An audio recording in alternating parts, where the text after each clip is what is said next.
Good evening, everybody, and welcome to Carving It Up Live, presented by The Grid. As always, I'm Bryson Carver. Got a little new look today. Got my Grid hat today from my man Barry Grant Jr. Shout out to him and everybody else, all the other content creators in The Grid. Once again, excited to be a part of this network. But we got a great show for y'all tonight. Again, it's an early show, 5 o'clock. Got to work tonight, so I figure, you know what? I don't really have the time to pre-record the show. Let's just do the sucker at 5, okay? We got a lot to talk about today. We got some baseball. We got some basketball. We got some football. I mean, it only makes sense. It is, after all, the best month of the year in the sports world, and that's October. We got our first full month of the NFL season, second full month of the college football season. NBA starts this month. MLB playoffs, which I'm going to predict, at least the wild card round later in the show, start tomorrow. We got the wild card round as opposed to the games. New playoff format this year. With 6 teams making it with the American League and the National League. Also, going to talk some Deebo Samuel, so San Francisco 49ers beating the dog crap out of the Los Angeles Rams on Monday Night Football. I'll tell you why I am a little bit concerned about the Rams, but I do believe they can turn it around, and why the 49ers just might be the best team in the NFC. At least maybe along with the Philadelphia Eagles. I'll also talk about Aaron Judge hitting home run number 62, now the all-time American League record, the all-time Yankee record. I'll talk about that in its historical context. At the end of the show, I will predict tonight's boringly interesting matchup, if that's any way to put a Thursday night game, between the Indianapolis Colts and the Denver Broncos. So let's get to it. Let's start the show with my team.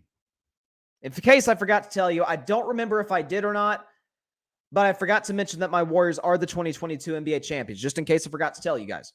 But a little drama, as is typical of people to create sometimes, surrounding the Warriors.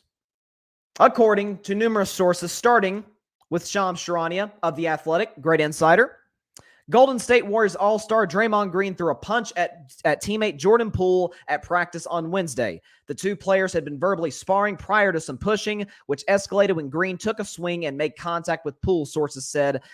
Poole was not hurt by the punch and completed his workout before leaving the practice floor on Wednesday, sources said. Now, a few minutes before the show started, Bob Myers, the general manager, did a press conference, as did Steve Kerr. And Bob Myers basically said that Draymond has apologized to the team. The Warriors are going to discipline him in-house. He's not going to miss any regular season games. Looks like he's just going to probably be suspended for a couple practices. Steve Kerr said he expects Draymond to be back by Saturday. And, of course, they have a preseason game against the Lakers on Sunday. Here's what I'll say about this. This incident, whatever you want to call it, kind of in a weird way, signifies exactly what I have always said on this show about my man Draymond Green. I've said it over and over. I'll say it again.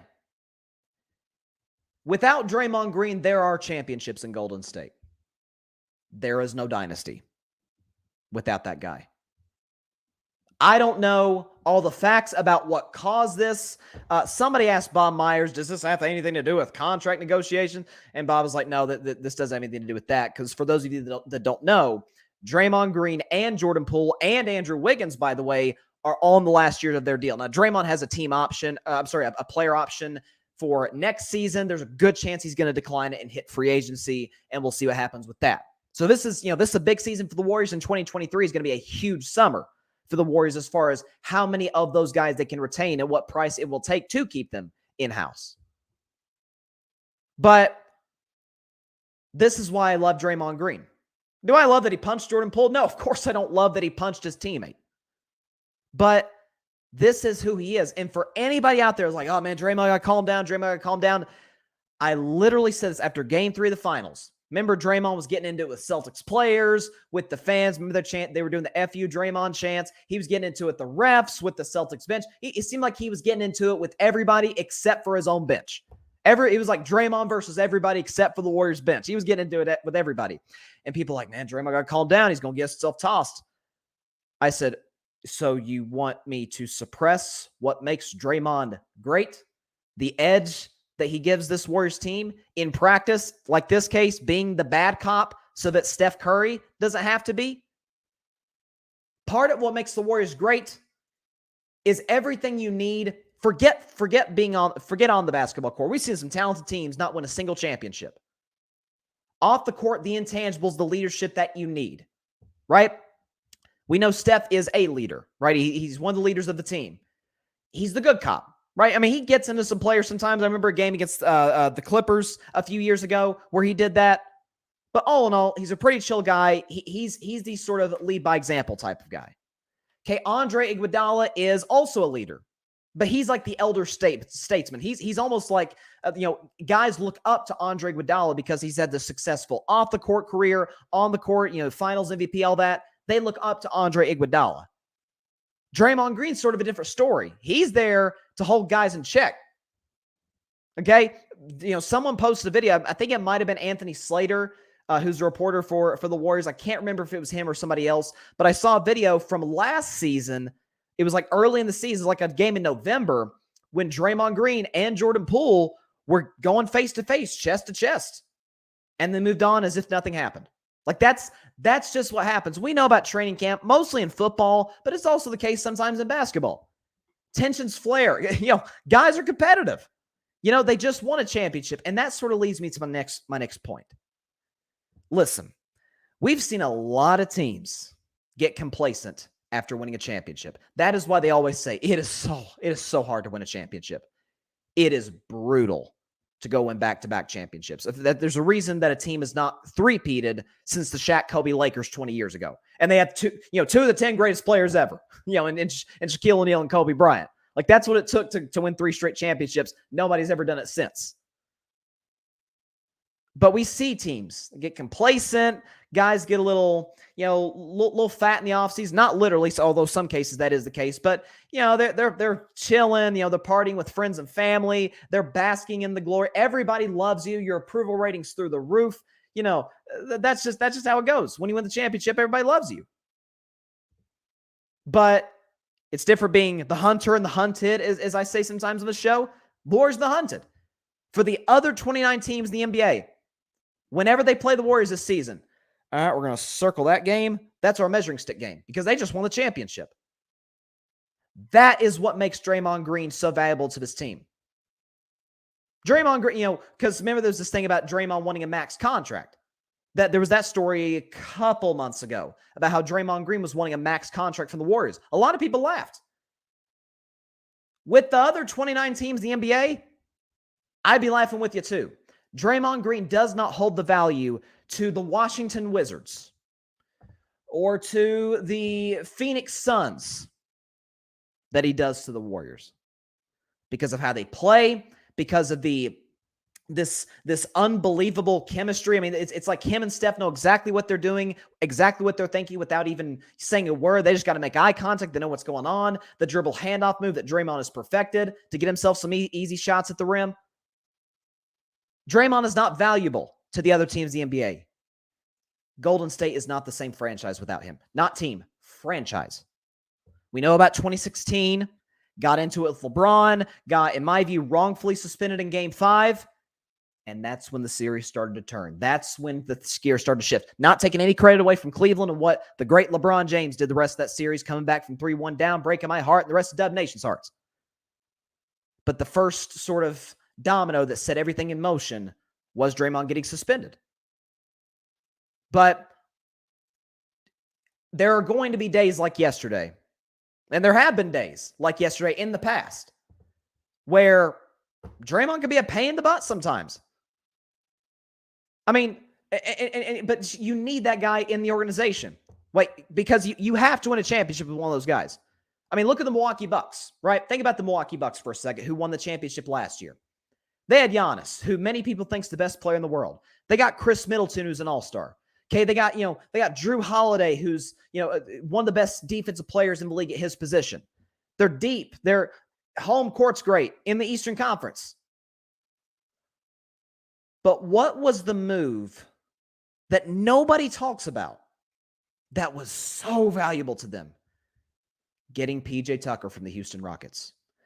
Look at PJ Tucker's stats in some of those big playoff wins for Milwaukee. There was a lot of games he did not put a single ball in the basket. It'd be like 0 for 4, 0 for 2 from 3. 4 rebounds, 1 assist. But if you watch the game, PJ Tucker was huge for those Bucks. Same thing with Draymond. When people are like, oh man, he's Mr. Triple Singles, Charles Barkley once called him years ago. Draymond's never been defined by stats. Okay, I mean, Draymond Green actually made the All-Star game last year. You look at his numbers, like, All-Star, I can name like 25 players with better stats than that. But it goes deeper than that. You have to have that guy. You want Steph to be bad cop? That's not how Steph works. Clay's definitely not built to do that. Andre Iguodala, that's not really his thing. Steve Kerr, sure, but nobody wants the coach to be that guy. That's what's part of what's led to the Spurs kind of falling from grace. Is players after a while have kind of found Greg Popovich tough to deal with. That's part of what's led to the fall, that obviously, and Tom Brady leaving, but that's partly what's led to the fall of the Patriots. Like, people just kind of get tired of Belichick. You don't want Steve Kerr to be that type of guy. So you need to have somebody like a Draymond Green in the locker room. Okay? I mean, listen, he's not scared to go at Jordan Poole. He went at Kevin Durant 3 years ago, or 4 years ago. Okay, and did he go over the line? Absolutely. But think about it. That season, trust me, folks, trust me. I've got a lot of sources from the Bay Area. That locker room that season was a train wreck. It was a train wreck. Forget that. They had all kinds of injuries. KD got hurt. Steph was dealing with injuries. Iguodala was dealing with injuries. Clay was hurt. Looney was hurt. Boogie Cousins was hurt. And they were 2 wins away from the championship. You have to have that guy in the locker room. You have to have that guy in the organization. So when people are reacting to this as if it is a negative, what basketball team and what organization have you been watching for the last 7 years? People act like this is like a shocking development. This is Draymond. This is how he is. Does he go over the line? Absolutely. Punching Jordan Poole's going over the line. I get it. Calling Kevin Durant the B word multiple times and saying, we don't need you. We won't without you. Leave. Yeah, you don't love that. But I would rather you have those instances or instances like yesterday than him being kind of more laid back, chill, not really inspiring any fire in the locker room. Because listen, you need guys like Draymond Green for a Tuesday night of a back-to-back in January. You need him for games like that. Because 82 games, man, it's a long season. There are games, trust me, NBA players will tell you, there are games in January, February, and even in March, because it starts to get a little tough at that point. Man, you really don't want to play that day because your body's tired. You're kind of mentally fatigued. And so you kind of need those guys to wake you up a little bit. Why is Udonis Haslam still in the Miami Heat uniform? It's not because he can still play, because Udonis Haslam, with all due respect to the OG, I don't think he's really an NBA player anymore. But his leadership is invaluable to the Miami Heat. It's huge. People make fun of him. He takes up a roster spot. Okay. If you're telling me somebody else who takes Udonis Haslam's spot can fill that void in terms of leadership, no, thank you. Let's keep him around as long as he wants to be around. So people freaking out about this Draymond Green thing, I don't get it. I don't get why people are making a bigger deal out of this than what it is. It's two strong personalities. Draymond Green, Jordan Poole knows he's about to get paid this offseason, either by the Warriors or somebody else. He's coming off a championship. That's, listen, you're feeling yourself a little bit. Was it a situation of maybe Draymond putting him in his place? Because Steve Kerr disputed a report that Jordan Poole's kind of being a little difficult during training camp. I'll side with the head coach on this one because there was a report about Jonathan Kuminga, that being the same thing. Ended up not being true. I'll stick with Steve Kerr on this. But, man, it happens. Okay? It's a long season. It's training camp. Okay? And you don't want your guys to get, quote-unquote, fat and lazy off of a championship. Because going back-to-back is hard. So you better be ready to go. Think about the Milwaukee Bucks. Now, they got to the second round, could have made the NBA Finals, but if you look at their early season last year, they weren't that good. They were like under 500 15 games into the season. Did not look even close to that same Bucks team that you saw in 2021. That's usually how it goes for back-to-back champs. It's a little bit tough sledding out the gates. Look at the Rams, who I'm going to talk about later in the show. How are they looking? A little bit of complacency, maybe. We saw it with the Tampa Bay Bucks last year. A lot of complacency. Like, you got to have guys ready to go because, again, winning one's hard. Winning two is it's not twice as hard. It's like 5 times harder. That's why not that many teams have done it. So, and Draymond's done it before. Steph, Clay, Andre, Looney, they've done it before. Got to have the guys, the younger guys, ready to be like, it was hard last year, but you got no clue what it's like going back to back. So, do I like Draymond Green punching Jordan Poole? No, of course I don't.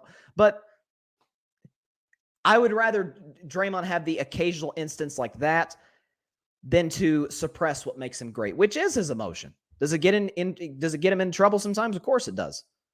But more times than not, it ends up helping the Warriors, being to their benefit. So let's stop overreacting to stuff that we really don't need to overreact to. So this says, let's see, this is from Anthony Slater. Draymond Green apologized to the team for an altercation with teammate Jordan Poole that occurred during practice yesterday. Bob Myers, the general manager of the Warriors, said, quote, "It's the NBA, it's professional sports. These things happen." That's it.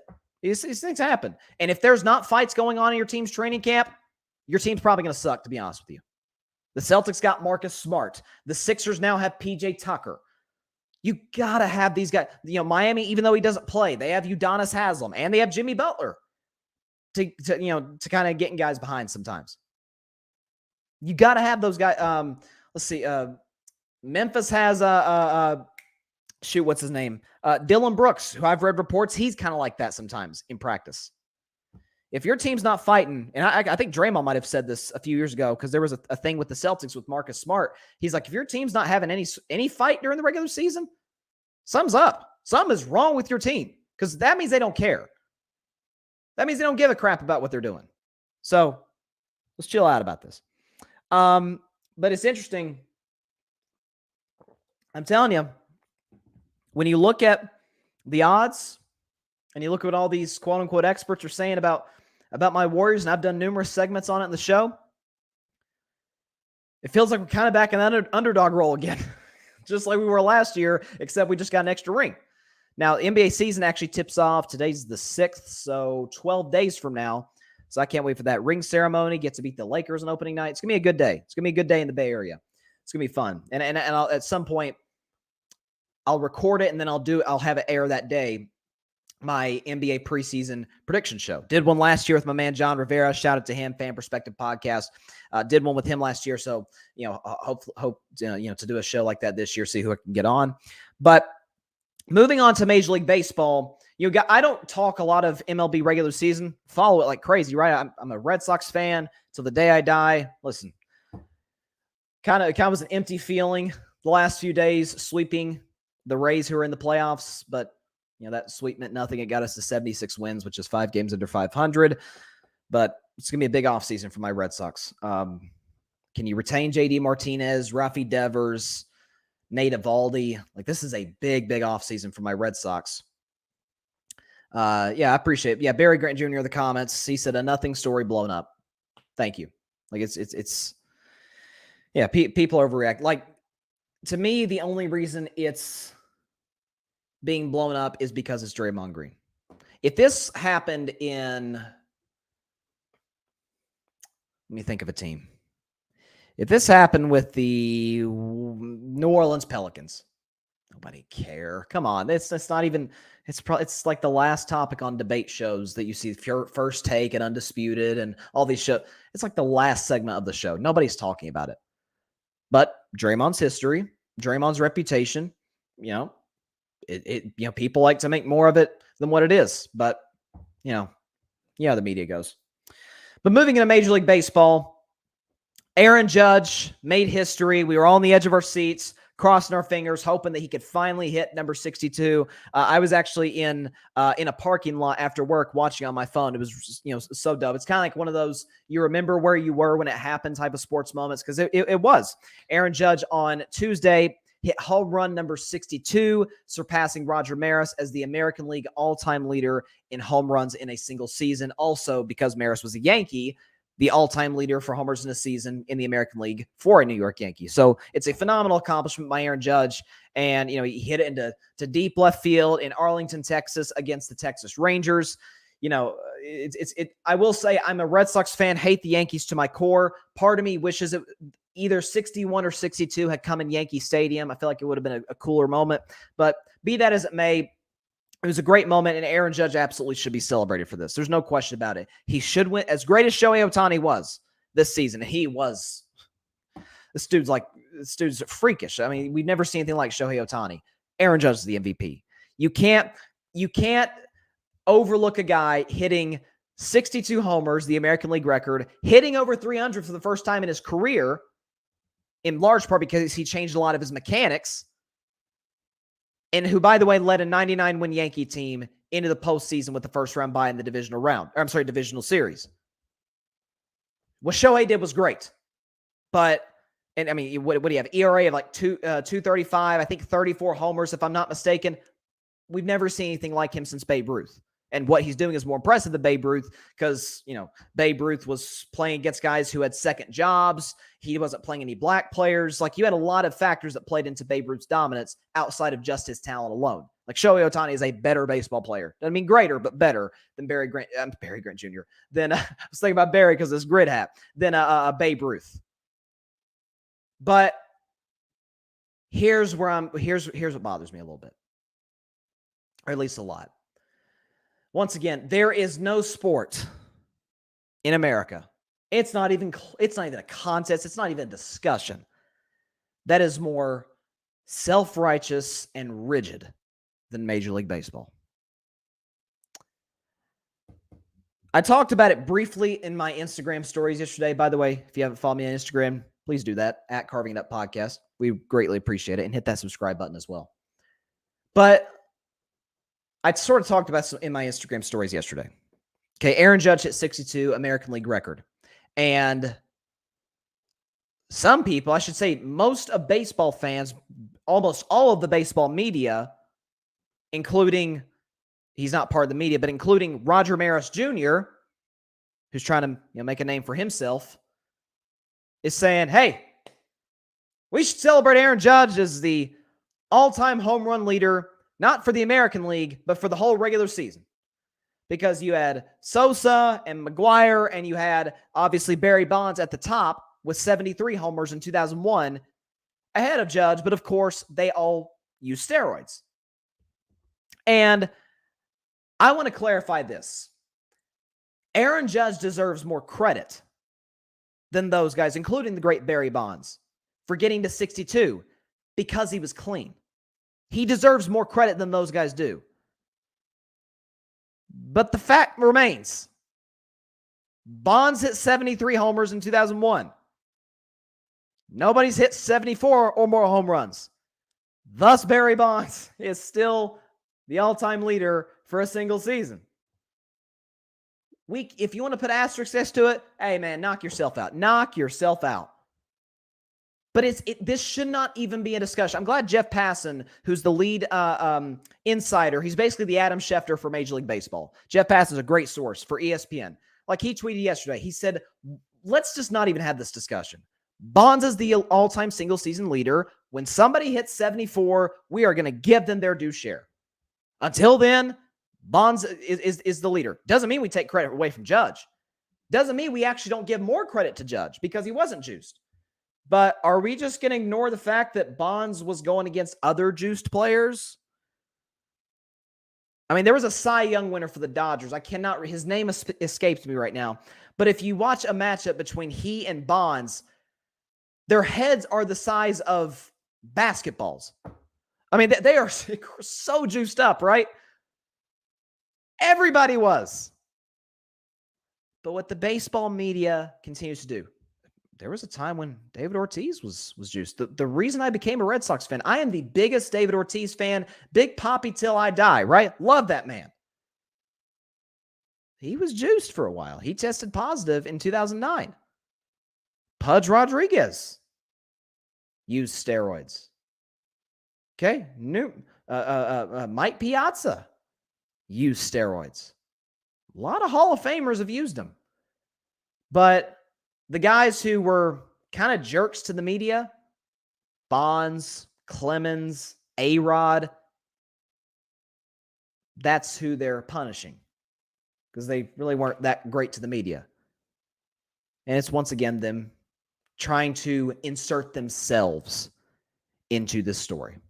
It is them taking advantage of the great Aaron Judge with an all-time great accomplishment that will be remembered for generations to come, who will be celebrated, and rightfully so.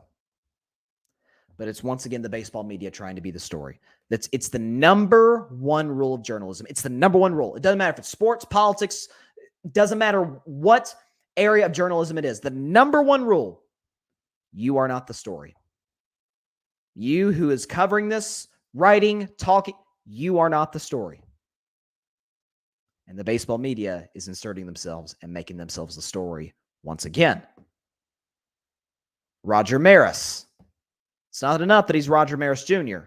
He has to insert himself into this by talking about, oh, no, Judge is the all-time leader now. No, he's not. Okay, facts are facts. Bonds hit 73. Would he have hit 73 without the steroids? I'm like 99% sure he wouldn't have. 99% sure. I mean, it is Barry Bonds we're talking about, so, not ruling anything out. But he still did it against a Major League Baseball that was 90% juiced, if we're being completely honest. And so I hate that they did. And again, we choose our anger for Major League Baseball. We choose our anger. So what is worse? Because here's what Major League Baseball does more than the NFL. The NFL's done it with a couple of players, T.O. being one of them. And definitely it's not the NBA Hall of Fame. It's the Naismith Memorial Basketball Hall of Fame. So it's NBA, WNBA, around the world, like at college, like it's just all the great basketball players and coaches go in all at once. There's no Pro Basketball Hall of Fame. But that being said, Major League Baseball, more than any Hall of Fame, takes character into account along with accomplishments. I'm not a fan of it because to me, if you're a great player, you're a great player. Like, I mean, are some guys more likable than others? Yeah, of course. David Ortiz is probably a better guy than Barry Bonds. He probably is. But both deserve to be in the Hall of Fame. But baseball takes character into consideration. That's funny. Why is Ty Cobb in the Hall of Fame? Why is some of these guys that yell the N-word, Jackie Robinson, why are they in the Hall of Fame? For taking character into consideration. Oh, okay. Okay. So, okay. Why are the guys who did some pretty awful things off the field? Won't name anybody. Why are they in the Hall of Fame? But we're going to take some of these other guys out. It's ridiculous. It is, because to me, if we're going to be consistent, if we're going to take character into consideration, let's take everybody's character into consideration. They're not doing that because, of course, they're not. Because they have to be the story. They have to preserve this pure image of Major League Baseball. There's nothing pure about this sport. Nothing. We love it. I love baseball. You love baseball. We watch it every October, especially. Love watching the World Series. There is no sport in America dirtier than Major League Baseball. It's not even close. NBA, NFL, hockey, they got nothing of these guys. Now, part of it's because they have a much longer history. Major League Baseball is well over 100 years old. But when it comes to scandals, cheating, the character of some of the players, the media, there's no sport dirtier than baseball. So, let's not let this take away. Aaron Judge hit 62 homers in a season. That's the American League record. Let's call it what it is. It is an all-time great accomplishment by also something else about Aaron Judge, a good guy. Aaron Judge is a good guy. He's a family man, does some great stuff off the field. He's just a good guy. Handles the media well, and the New York media, we know is no joke. Like, you have to have the personality of an Aaron Judge or a Derek Jeter to handle the New York media. It's tough, and he does it perfectly. Stop making this Stop Roger Maris Jr., old school baseball media, bringing Bonds into this. Bringing McGuire and Sosa in this. This is about Aaron Judge. Let him have his moment. Stop making it about you and what you deem is great or what you deem should or shouldn't be about Major League Baseball. That's the problem. Because you're such a buzzkill, you're turning off a lot of people to this great sport, to this great league. Just shut up. You're ruining or you're trying to taint a great all-time moment for a guy who has a chance to be an all-time great player, who's going to win the MVP this year in all likelihood, who could win the World Series this year. Stop trying to taint this. Okay, you're making yourself look foolish again. But why are we shocked? Barry Grant Jr. Roger Maris Jr. is an idiot. And he was, by the way, Barry's Dummy of the Week the other day, and rightfully so. And Barry says, only thing it compares is international soccer. There you go. Yeah. International soccer is pretty corrupt. But here in America, man, these other leagues ain't got nothing on Major League Baseball as far as its corrupt history, if we can put it that way. But with all that being said, shout out to Aaron Judge. Congrats on 62 homers. Remember, what was his name? Why am I forgetting his name now? Oh my gosh. Actor, Clippers fan. Oh my gosh, it's driving me crazy now. It is driving me crazy. What the heck is that guy's name? Billy Crystal. Billy Crystal. That's who it was. Billy Crystal. I can't believe his name escaped me.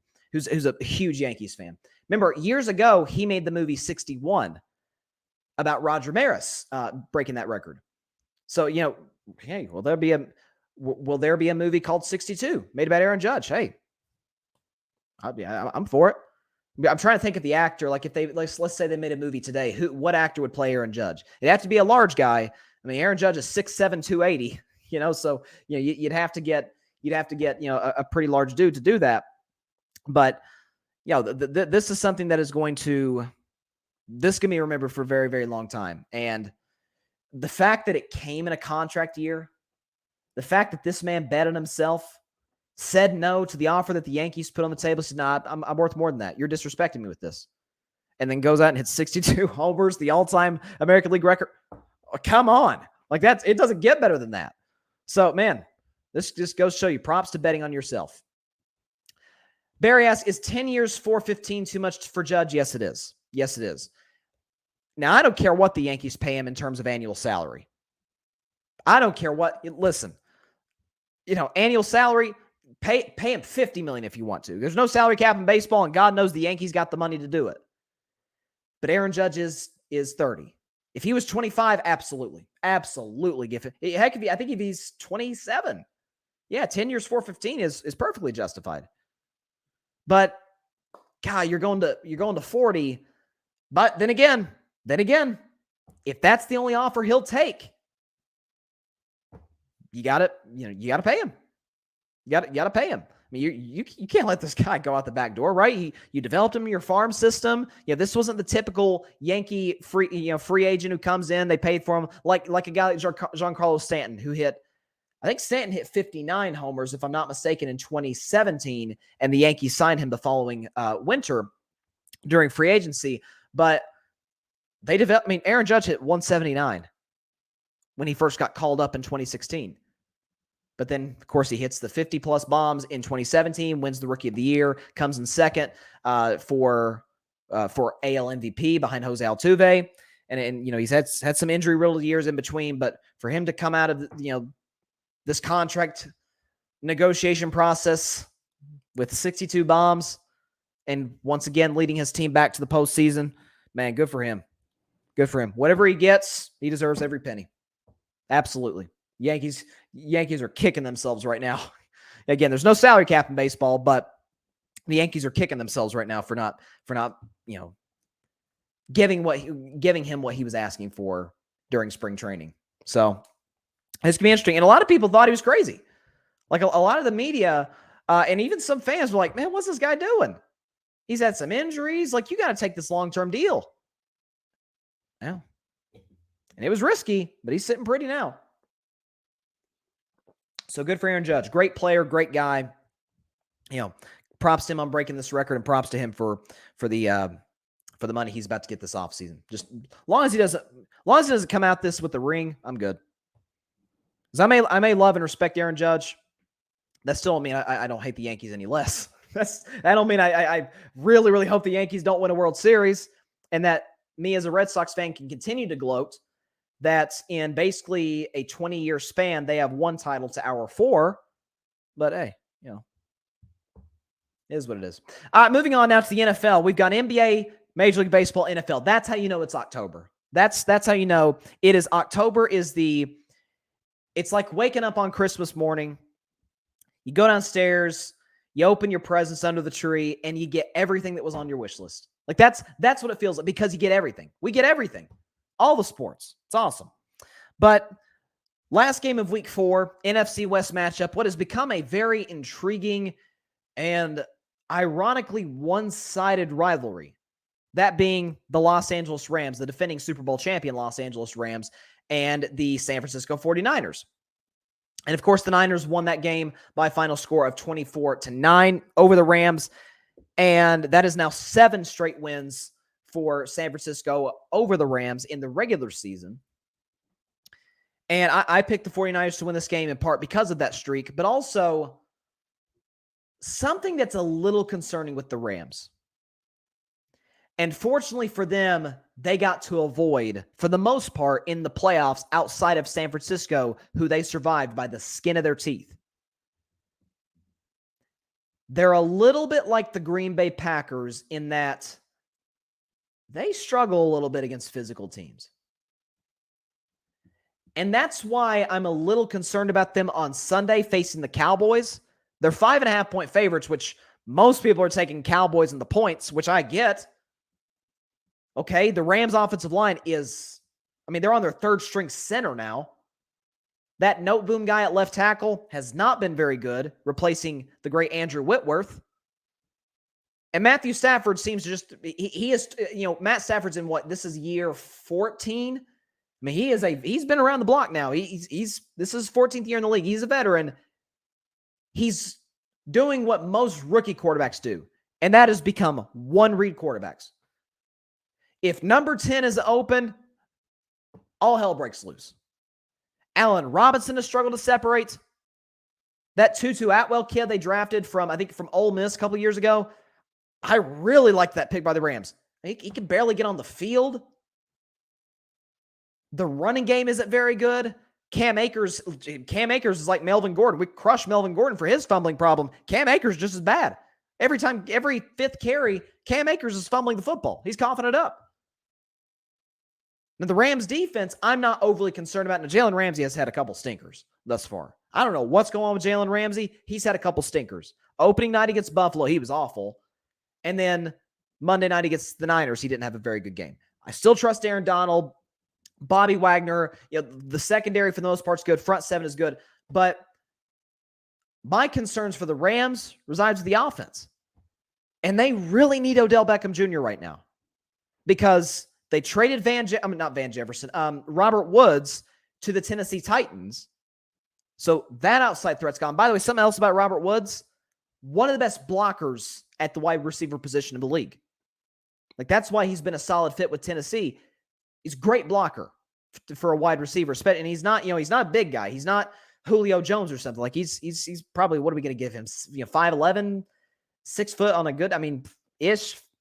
So, like, he's not a big dude. But that's part of what made him so successful with the Rams and their West Coast offense scheme, running the football. But if Cooper Kupp is not open, Stafford falls apart. And we saw this, remember the Super Bowl against the Bengals? The Rams are humming on offense. Stafford's accurate. They're getting the ball to Kupp. OBJ's having a big half, and they're spreading the ball around. They scored a couple touchdowns. Cincinnati can't stop them. And then Odell pops his knee. And up until the last 10 minutes of the fourth quarter, the Rams offense was awful. Not to take any credit away from Cincinnati's defense, but in that Super Bowl, LA couldn't move the ball because you don't have that other guy to take a little bit of the attention away from Cooper Kupp. So now that Allen Robinson hasn't worked out at all through the first 4 games, and Cooper Kupp is the only guy Stafford trusts, defense, this is part of why I picked the Niners to win. This is one of the biggest reasons I predicted the Niners to win. It's because the Niners defense is like, okay, you can't have Cooper Kupp beat us with somebody else. And he couldn't.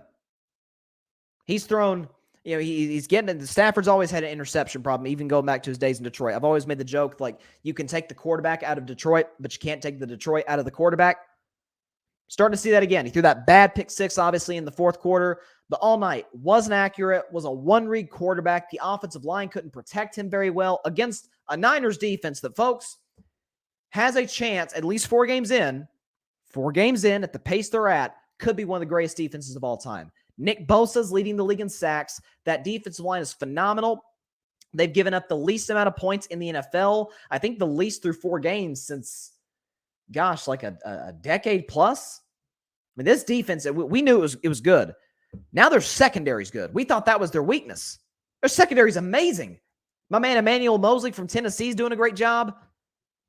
The kid, number 29, who picked off Stafford at the end, had a good game. I mean, and that's sort of what leads me in my next segment. Or not segment, but topic with this game, is the 49ers. Y'all know about my limitations or my reservations for a limited quarterback being Jimmy Garoppolo. I think he's good. I think he's a starter in the NFL.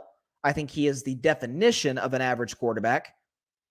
But you can, in that offense, we've seen over the last few years, you can win a lot of games with Jimmy G. Now, do I trust him in the last 10 minutes of a tight playoff game? Not even in the slightest. Because when the Niners have been at their best, Jimmy G's gotten a participation grade. He didn't contribute much to the class project. A lot of sub-100-yard games. I mean, there was an NFC Championship game against the Packers, folks. Jimmy Garoppolo threw 7 passes. He threw 7 passes. They're not going to put him in position to make that big mistake. He did against Dallas. It nearly cost him in that playoff game. He did against the Packers. It should have, if not for Packers special teams miscues and Aaron Rodgers, coughing up the game in the second half. And it ultimately did against the LA Rams in the playoff game, in the NFC Championship game. Deebo Samuel, folks, is special. We knew this. If this guy's healthy, I've always said he is the best overall offensive player in the NFL. He can catch touchdowns like he did on what was an awful throw by Jimmy Garoppolo, in which Deebo Samuel made, he turned into Houdini, made something out of nothing and took it to the house, made Jalen Ramsey backpedal, and we saw them going back and forth on social media and whatnot. He can run it. He can catch passes. He even threw a touchdown to my man Juwan Jennings last year against these same Rams. But again, it goes back to San Francisco up front. It's the least sexy term in the NFL. But they are one of the best teams in the league, if not the best, at winning in the trenches. Running the ball, even without Trent Williams, or without their best, maybe the best player on their team, Trent Williams, their left tackle, who's certainly the best player at his position. Didn't seem to matter at all. They ran the football effectively. They protected Jimmy Garoppolo very well. And then defensively, you can't block these guys. It's partly because Nick Bosa takes so much attention on one side.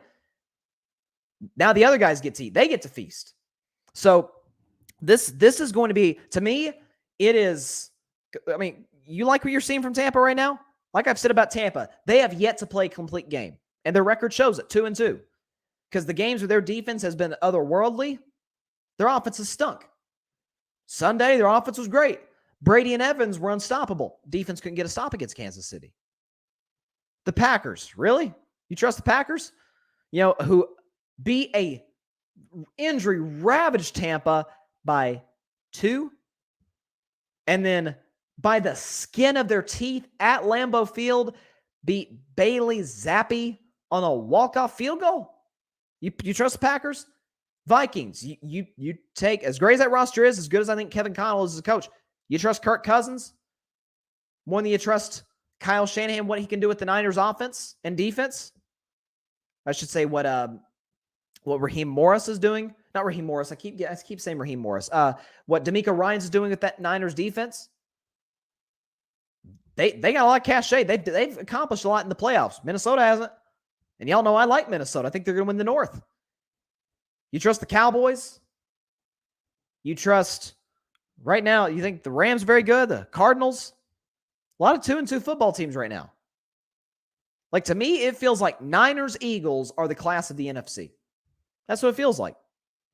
And again, least sexy term in football, but both teams are great in the trenches. O-line, D-line.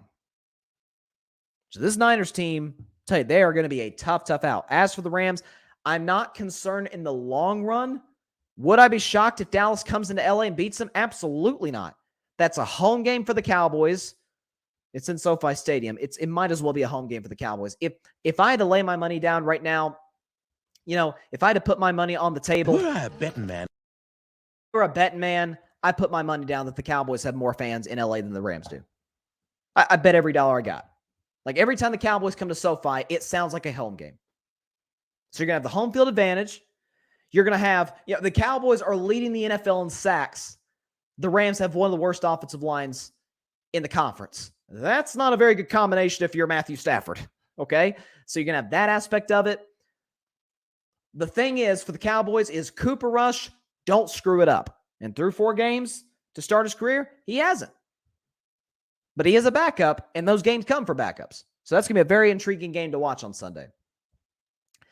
A couple of comments here. John says, early show. Yeah. Start the show at 5 o'clock because I got work later tonight. I'm a ref, guys. I'm reffing flag football games.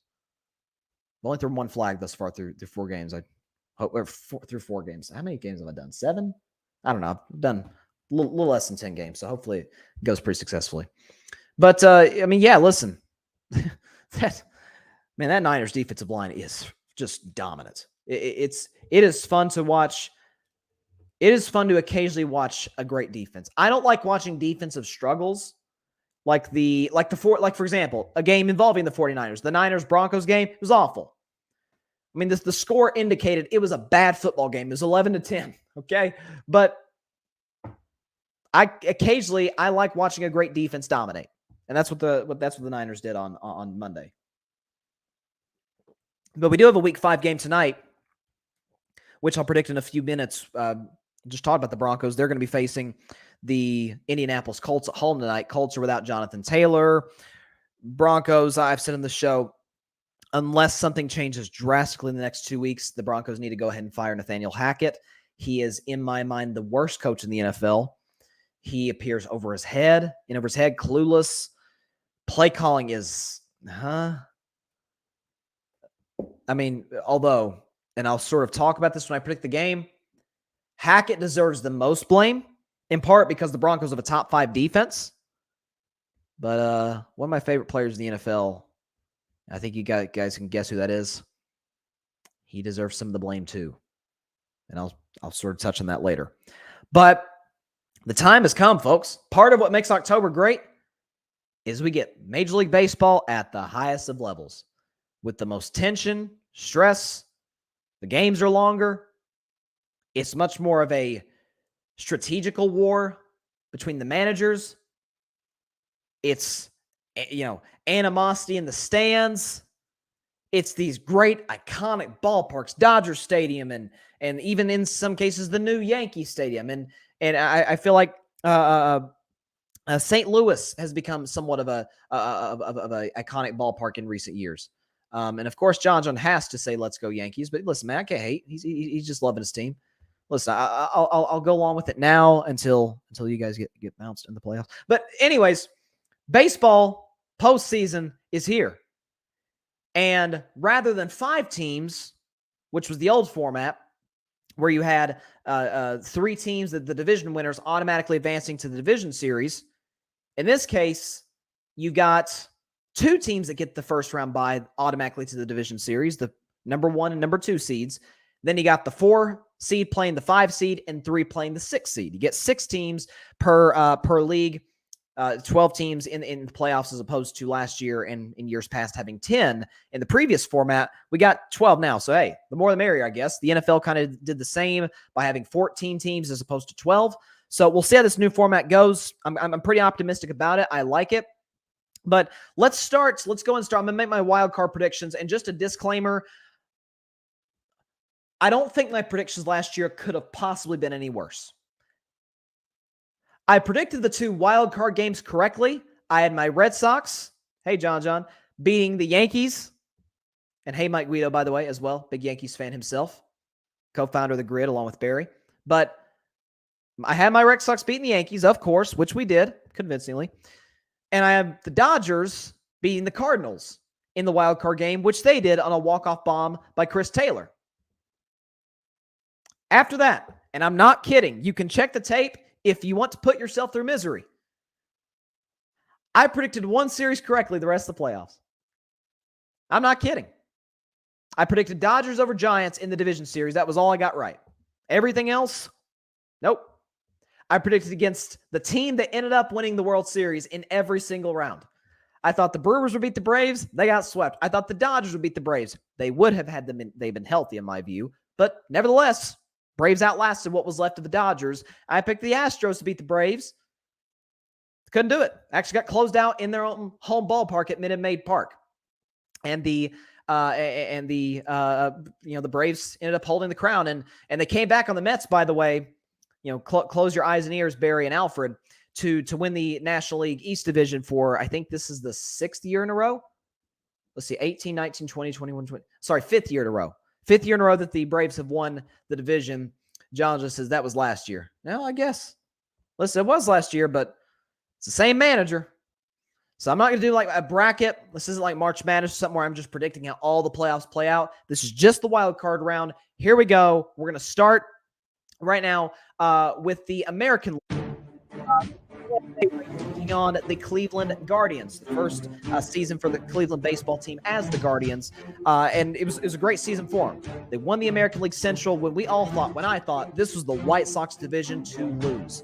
And by the way, I've been critical of Tony La Russa. I stand by the comments I've made in terms of his rigidity as a manager, which I'm not a fan of, but he's dealing with some health problems as of late, so wish him nothing but the best. He actually stepped down as the White Sox manager recently, so we wish him nothing but the best in that regard health-wise. But the Guardians outlasted the White Sox, who we all thought were the favorites to win the division after the season they had a year ago with all that young talent. And then some even thought maybe the Twins could be a dark horse to win that division. They started out pretty good, adding some of the free agents they added, Carlos Correa being the most notable. But it was old man Terry Francona, who I know very well as a Red Sox fan. I love my man Terry, who has once again led the Guardians to the postseason as the AL Central champs. Okay, as for Tampa, Kevin Cash, who's a tremendous manager, has once again led the race to the playoffs now for the 4th consecutive season. We all know 2020 made the World Series. In 2021, last year, they won over 100 games before my Red Sox bounced them on back-to-back walk-offs at Fenway. But this is an interesting one because it is going to be everything postseason is about, and that is pitching and strategy. Here's what separates it.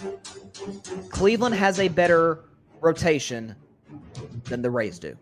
Okay, Cleveland, if you look at their numbers, they got the 6th best ERA overall in baseball. You've got Shane Bieber starting game 1. He's had, once again, another great season. He'll be in that discussion for the AL Cy Young. When it comes to this sort of matchup, where the offenses are pretty good, okay, you got plenty of talent on both ends offensively, 1 through 9, both lineups, but I trust the rotation, the starting rotation for Cleveland more than I do Tampa. And I trust Terry Francona more than I trust Kevin Cash. Because Kevin Cash, in some games, most notably Game 6 of the World Series against the Dodgers in 2020, has been, at times, way too reliant on analytics. Way too reliant.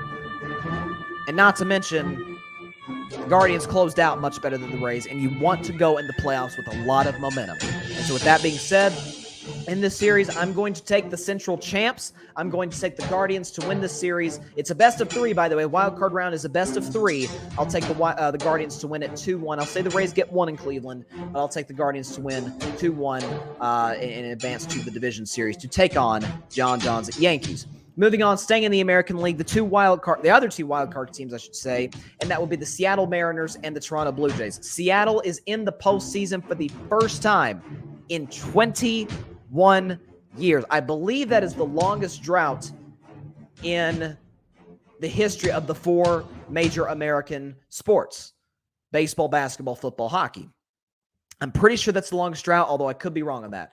I mean, Seattle fans have been through a lot. They've seen a lot of bad baseball in the last 2 decades. They've seen some teams that came close, couldn't quite get there. Last year, they were on the brink, but ultimately my Red Sox and the Yankees edged them out to get into the postseason last year. They started this season a little rough, under 500. But going into the All-Star break, I believe they won 14 consecutive games, vaulted themselves back into that discussion to be in the wild card round, at which they are. I have said for about a month that the Astros, to me, are the clear favorites to come out of the American League. I'm not sure Seattle is at second. The way that they have been playing since right before the All-Star break on has been remarkable. Adding Luis Castillo to the deadline from the Cincinnati Reds. Okay, we know that Julio Rodriguez, J-Rod as they're calling him, who got paid a couple of months ago, he's raking. That offense has come up big at the most opportune moments, including actually a walk-off homer to clinch a playoff spot. As for Toronto, we know they fired their manager pretty early into the season. They had some big, lofty expectations. I love the Manoah, I think is his name, who's been great for him. He was an all-star this year. Fun personality. He doesn't care to get in your business either. But great offense for Toronto, and their starting rotation, including their ace, is really good. I don't know if it's just the feel-good aspect of it. I don't know if it's just the fact that they play great complementary baseball. They are great strategically. I'm going to say it. Seattle Mariners advance to the division series over the Toronto Blue Jays. I think it does go to that decisive Game 3 in Toronto. But on the road, give me the Seattle Mariners, the 90-win Mariners of the 92-win Toronto Blue Jays to advance to the division series. I'm telling you, Seattle is a problem. I'll give Toronto 1, but ultimately, again, this postseason is all about strategy. I trust the Seattle Mariners in that regard because they've been so great in close games this year as opposed to the Blue Jays. The Blue Jays are like the Buffalo Bills in some way. They can knock you out quick. Ask my Red Sox. We gave up 28 runs on them. In the close ones, they haven't been quite as good as Seattle has been. Moving now to the National League. Okay, we got the 6th seed Philadelphia Phillies, who are in the playoffs for the first time since 2011, taking on the St. Louis Cardinals. Of course, the big story this year for the Cardinals being that Albert Pujols, Yadier Molina, and Adam Wainwright, all 3 in their final season, all 3 Cardinals legends. Of course, Pujols, without question, is going to be a first-ballot Hall of Famer. Probably going to be the case with Molina as well. We'll see with Wainwright. Here's what's fascinating about this series, because I kind of went back and forth with this. This is the rare 3-6 matchup where the 6 absolutely has a chance to win. Okay, when you look at Aaron Nola, Zach Wheeler, what they have done this season for that starting rotation has been outstanding. Ever since, a little bit like the Blue Jays in some ways, ever since they fired Joe Girardi, who I have great respect for as a manager, but it was the right move to make, clearly, because they got rolling after they fired him. Kyle Schwarber has been, awesome this year. He's been overshadowed because Aaron Judge hit 62 homers. He came in second with, I forgot what he finished with. It was over 40. I think it was 42-ish, 43. He was great this year. Okay, Bryce Harper, who's dealt with some injuries, last year's MVP. But if you look at the other side with the St. Louis Cardinals, again, similar to the Seattle Mariners, they've been good at close games. And again, strategy-wise, pitching, opportune at-bats. I trust Nolan Arenado. I trust Paul Goldschmidt, who's always been good in the playoffs. And I'm going to say it. I trust the legend. Albert Pujols is going to get a key hit in this series. Whether it's Game 2, whether it's Game 3, if it goes that far, and the home field advantage of St. Louis, folks, is a real thing. I feel like a lot of the guys in Philadelphia, Bryce Harper hasn't been in the playoffs in how long? It's been, 4 years. I don't think Philadelphia made it in 2020 when it was an expanded playoff field. I could be wrong about that. Actually, I know I'm not wrong with that because he was on the Phillies. They haven't been in 11 years. So a lot of guys in Philadelphia have yet to go to the postseason. As opposed to the Cardinals, they've got nothing but experience. Arenado's been, Goldschmidt's been, obviously Wainwright and Pujols and Molina have been. The experience wins out, strategy wins out, home field advantage wins out. Give me the Cardinals to beat the Phillies in what I think is a go-either-way series. Cardinals win in 3 games. Now the last series, the one that we didn't really think that we would get, what caught a lot of people off guard outside of the state of Georgia. You got the San Diego Padres taking on the New York Mets. Now, the Mets won 101 games this year, mostly on the backs of a drastically improved offense, led by the batting champion, Jeff McNeil and Francisco Lindor. And, of course, once again, what matters in baseball, pitching. They've got the best pitcher in baseball in Jacob deGrom and Max Scherzer, who once again possibly will be up for a Cy Young Award in the National League. And he's got a few of those from Detroit and from Washington. And he was great with the Dodgers in the time that he was there. And now he's with New York, and he's done a lot of damage. He's actually the game 1 starter against the Padres. The Padres, they shocked a lot of people.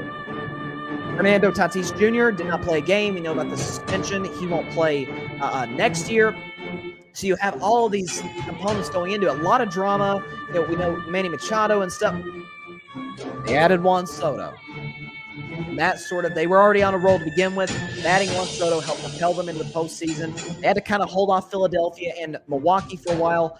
They ended up clinching a playoff spot. The Padres have been we feel like the little brother to the Dodgers, and they've lost, in the last 20-something games, they've lost almost every time to LA. They are absolutely the second fiddle in California when it comes to baseball. It might be the third fiddle just because Ohtani's so great and Trout's so great with the Angels. So this is their opportunity to prove themselves. This is their opportunity to go to Queens, New York, the biggest media market in the country, against the Mets, who have big, big expectations going into this postseason. This is their opportunity to make a statement. It's the Padres. Give me the Mets to win this series because they are better just about everywhere. Listen, Juan Soto's phenomenal. There's only so much that man can do. There's only so much Darvish can do. Give me the New York Mets to win this series in a sweep. It's the only sweep I'm predicting because the Mets, frankly, should not be playing in this round. They spit the bit against the Atlanta Braves by getting swept over the weekend. But hey, that's none of my business. I don't even know why I brought that up. Mets gonna be the Mets, man. That's what they do. That's what they've always done in their history.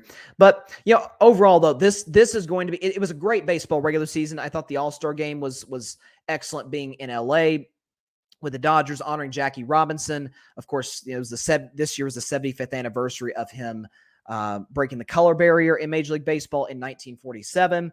I remember Denzel went out there and paid tribute to him, which was really cool. You had, there was a while we didn't even know if we get a 2022 season because of the lockout. Turns out it only got postponed for, if you look at the start of the season for when it was supposed to start, it only got postponed, I think, a week.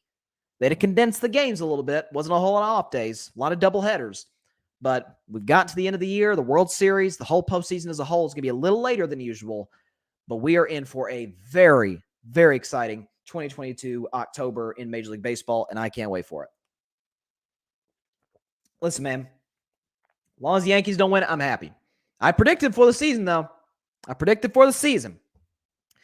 We are going to get a rematch of 2017 when the Astros robbed the Dodgers, because we all know about the trash cans and the cheating scandal. The Astros are head and shoulders the best team in the American League.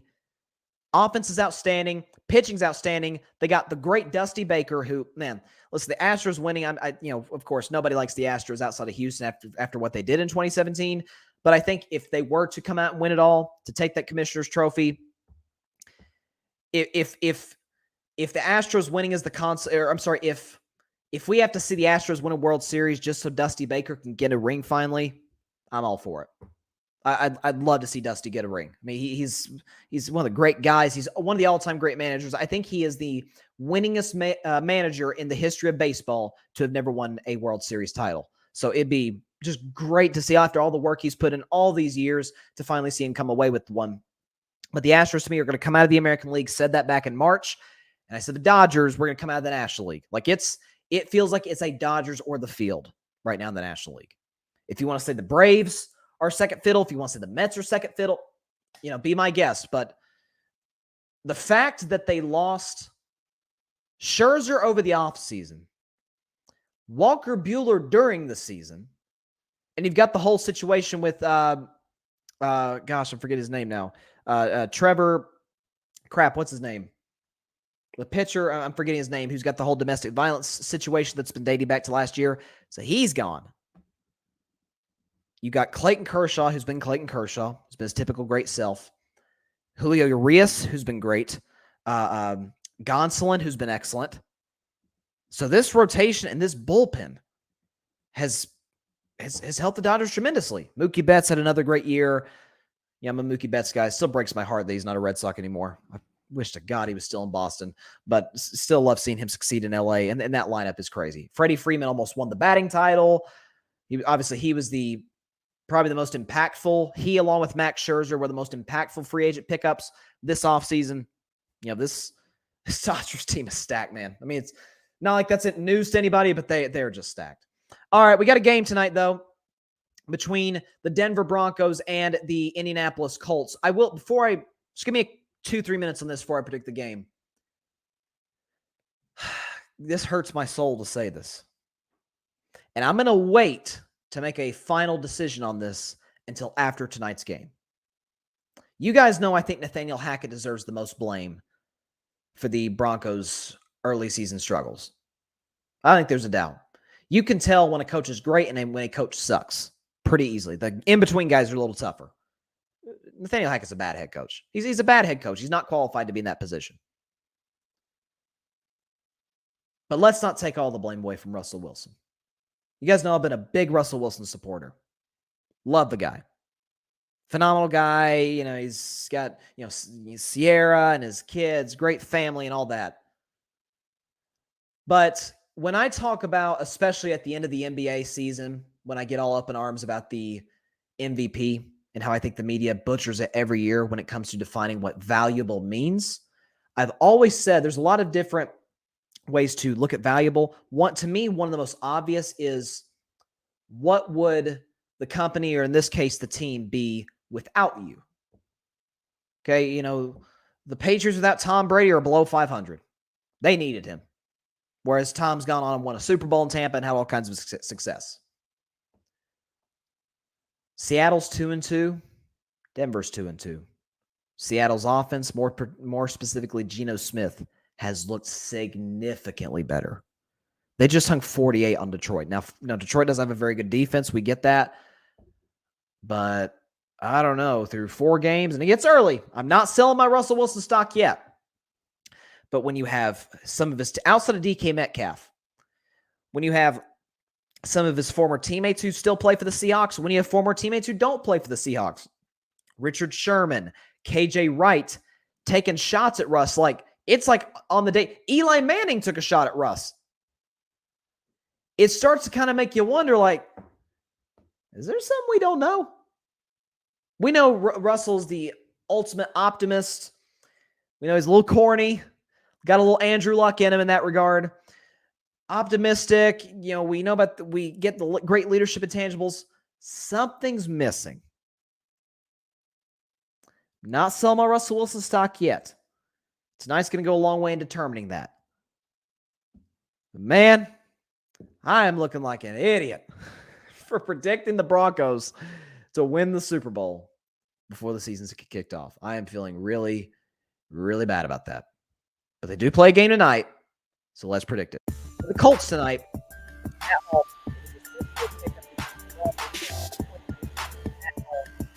The Mile High City in that altitude against a struggling Colts team. Of course, the Colts at 1-2-1. It's crazy to me.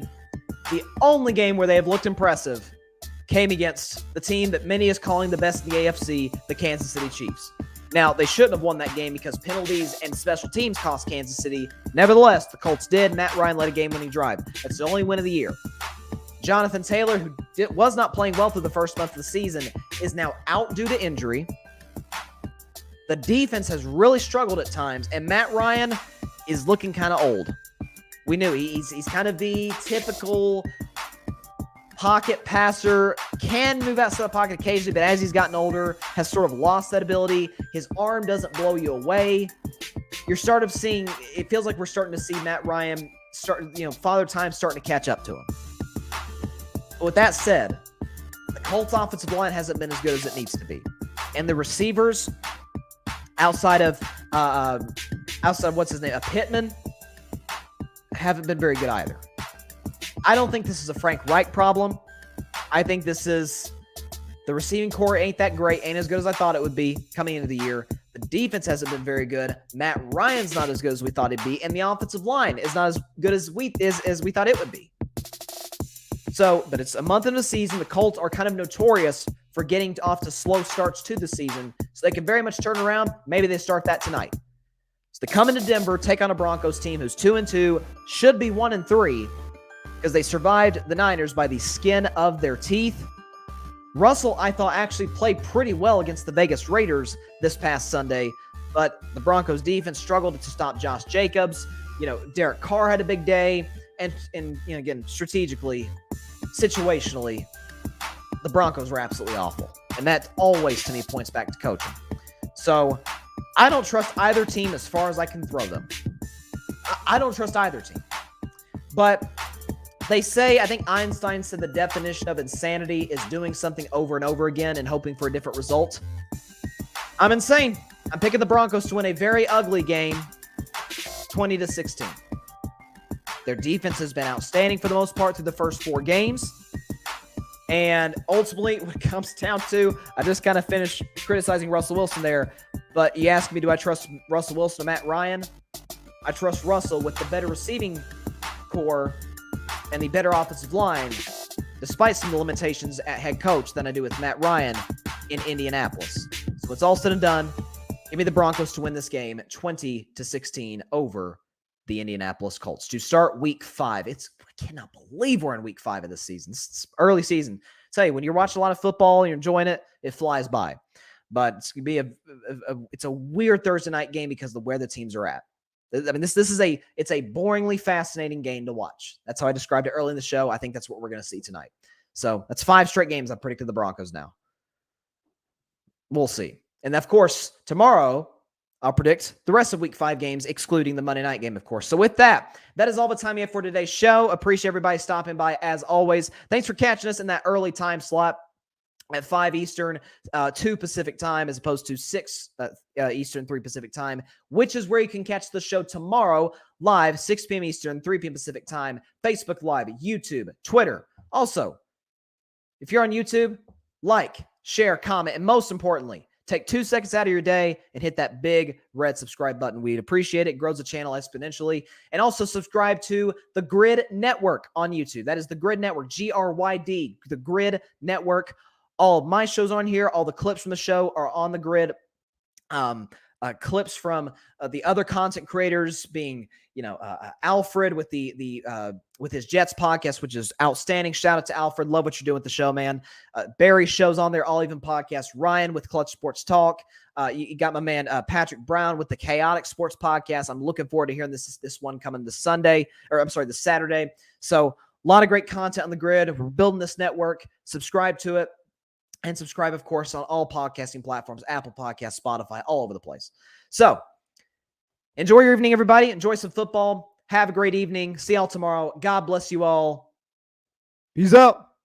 Oh, and stay safe. I forgot to tell you that. Thanks so much for watching the show on YouTube. Be sure to click that big red subscribe button and go check out the other clips and full shows of Carving It Up Live. Have a blessed day.